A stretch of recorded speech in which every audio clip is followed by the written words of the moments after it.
অবশ্যই কি মুক্তি পাচ্ছেন জামায়াত নেতা আজহারুল ইসলাম? মৃত্যুদণ্ডের বিরুদ্ধে জামায়াত নেতা আজহারুল ইসলামের শুনানি 6 মে। মুক্তিযুদ্ধের সময় সংঘটিত গণহত্যা সহ মানবতাবিরোধী অপরাধের দায় মৃত্যুদণ্ডের বিরুদ্ধে জামায়াত নেতা এটিএম আজহারুল ইসলামের শুনানি 6 মে ধার্য করা হয়েছে। ওই দিন আপিল বিভাগের পূর্ণাঙ্গ বেঞ্চে এ বিষয়ে শুনানি হবে। মঙ্গলবার প্রধান বিচারপতি ডক্টর সৈয়দ রিফাত আহমেদের নেতৃত্বে 4 বিচারপতির আপিল বেঞ্চ এই আদেশ দেন। 6 মে আপিল বিভাগের কার্যতালিকায় জামায়াত নেতা আজহারের আপিল কার্যতালিকায় শীর্ষে থাকবে বলে আদেশে বলা হয়েছে।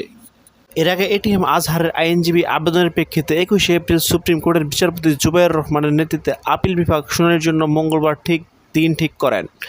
গত 26 ফেব্রুয়ারি আজহারুল ইসলামের রিভিউ মঞ্জুর করে আপিলের অনুমতি দিয়ে লিভ গ্র্যান্ট করে 22 এপ্রিল শুনানির দিন ধার্য করেন আপিল বিভাগ। সেই সঙ্গে সপ্তাহের মধ্যে আবেদনকারীদের আপিলের সারসংক্ষেপ জমা দিতে বলা হয়।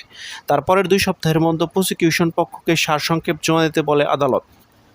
মুক্তিযুদ্ধকালীন মানবতাবিরোধী অপরাধের অভিযোগে 2014 সালের 30 ডিসেম্বর আন্তর্জাতিক অপরাধ ট্রাইব্যুনাল এটিএম আজহারুল ইসলামকে মৃত্যুদণ্ড দেয়।